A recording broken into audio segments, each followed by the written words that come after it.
Alright guys, changing gears here a little bit. I wanted to cover some of the basics on the first aid kits, the individual first aid kits that every infantryman would have worn um, at all times, hooked to his belt, wherever he went. So first we're going to start off with the most common one that you'll see out there, which is this little guy right here. This is known as the M24 or the 1924 first aid kit. It's primarily a World War I carryover design. The World War I design was a little bit thinner. It had a flap up top here with two snaps on either side. When they redesigned the Carlisle bandage, it changed a little bit to where they had to make a new pouch for it, and this one was just a little bit more easier with the single lift the dot snap there.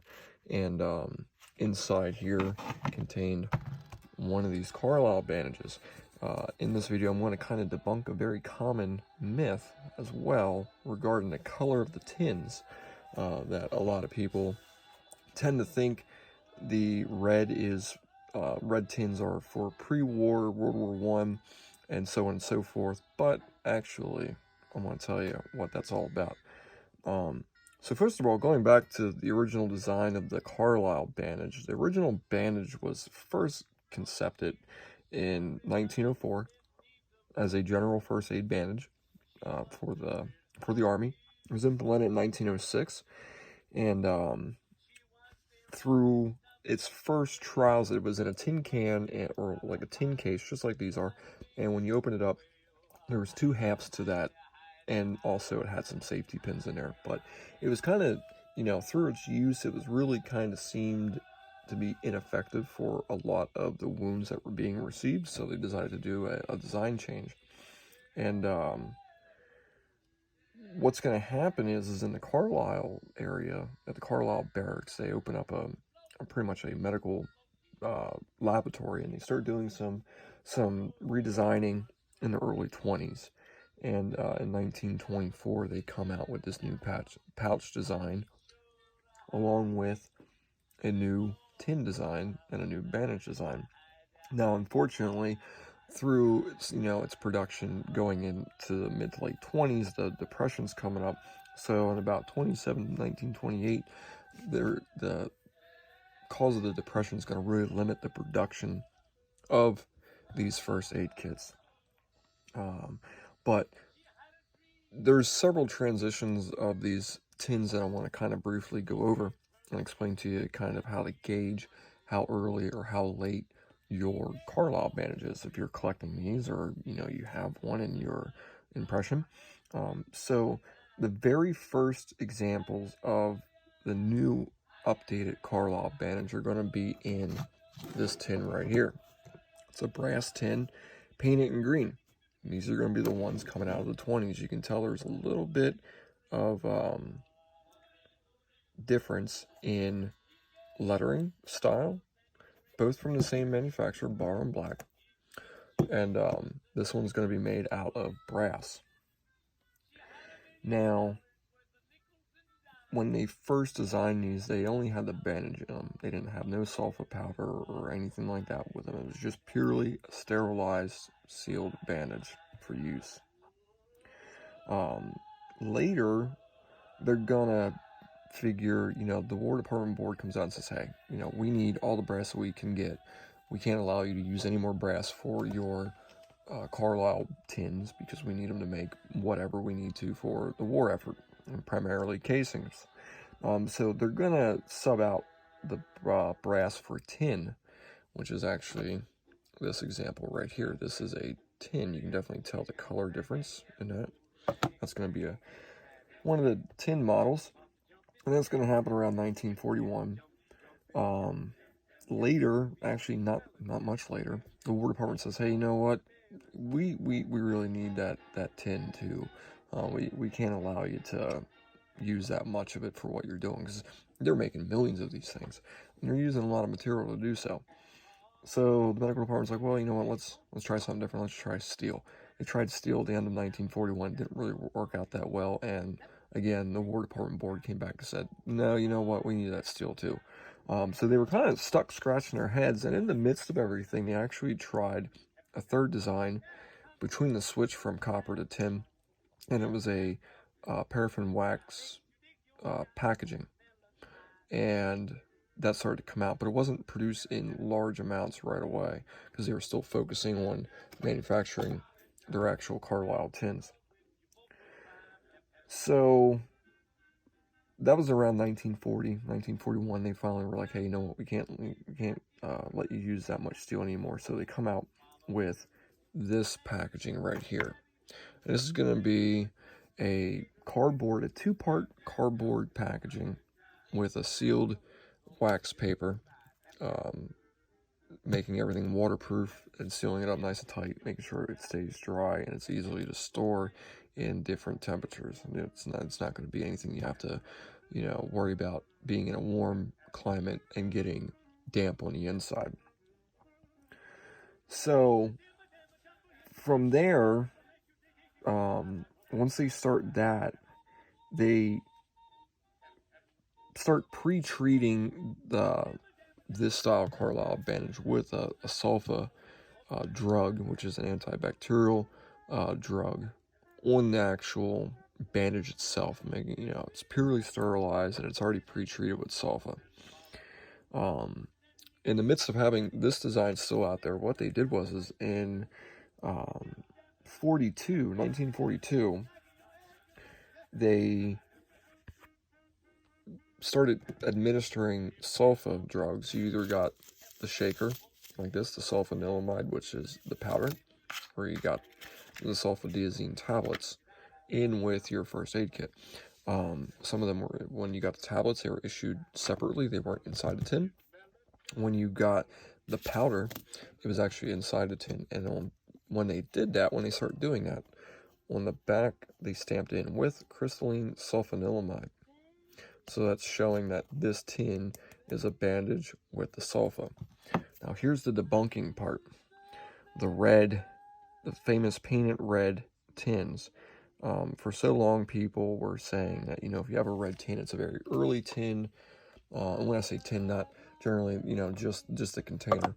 The red ones were, pre-war, they're early, they're World War I leftovers. It wasn't exactly the case. They had so many of these things out there. What they did was they actually recalled everybody that had a first aid packet that had not been issued with sulfa.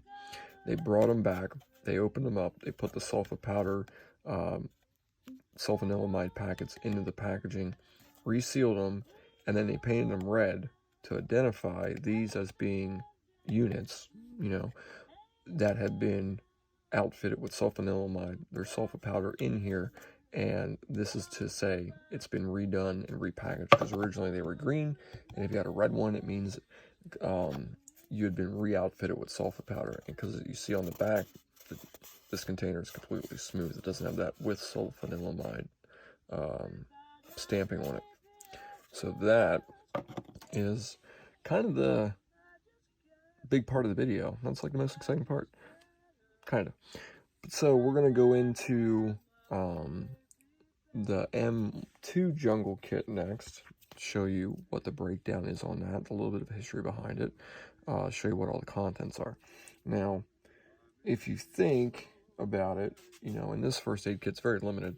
A bandage, sulfa powder, and good luck. That just covers the basics. Now, when you get into jungle warfare, the problem with that is that you're not only combating the enemy in front of you, but you're also combating the environment you're in.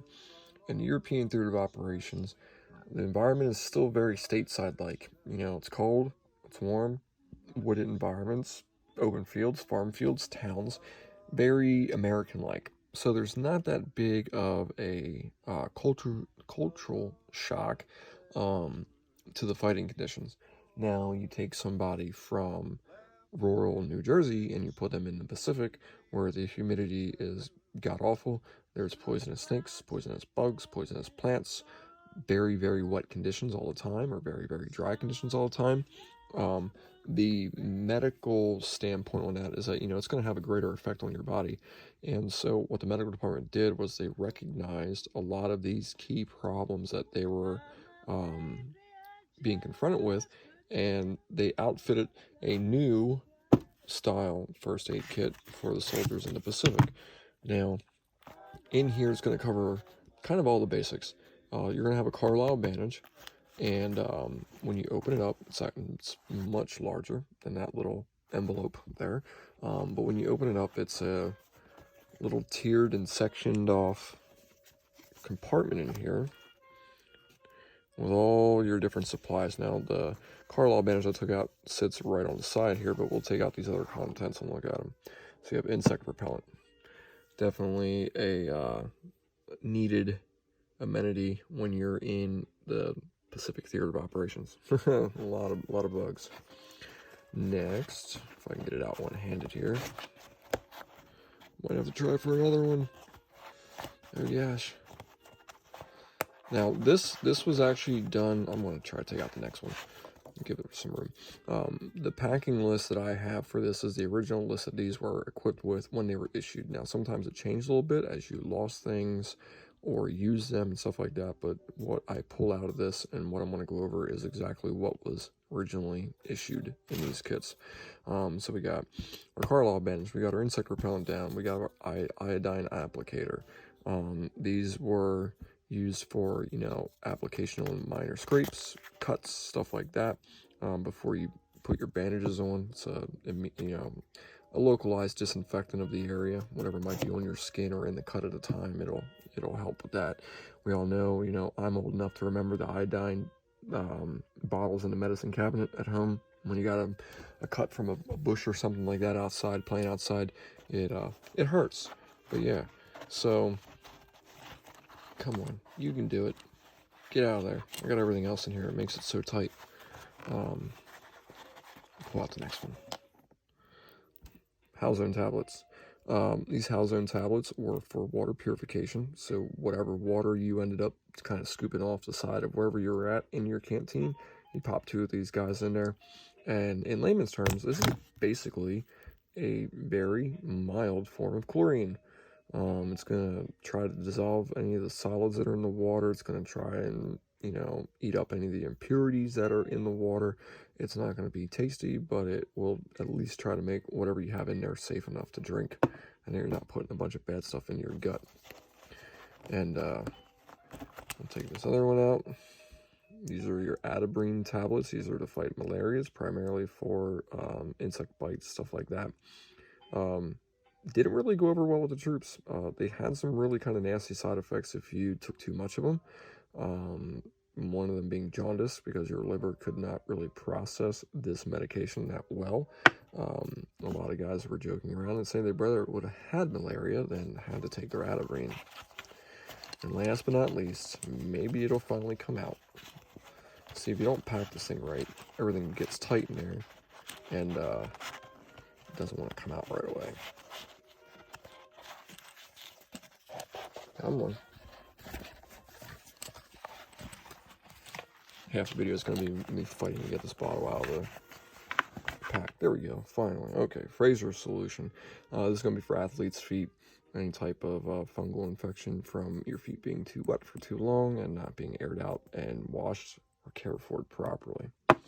And then you will have some type of sulfa powder, or I should say sulfa drug, in there, whether it be the powder in the shaker form or the wound tablets in tablet form, which is sulfadiazine. Diazine is the tablet, sulfanilamide is the powder.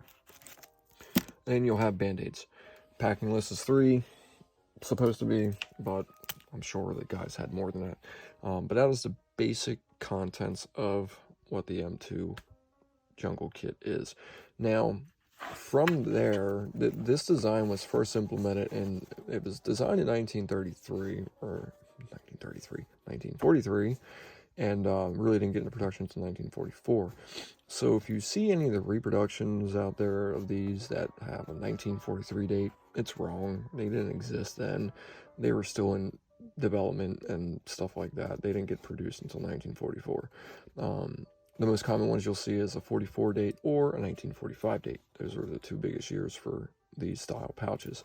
Now, to be historically correct, because that's what we always try to do, I have two pouches sitting here. They're the same, but they're very different at the same time.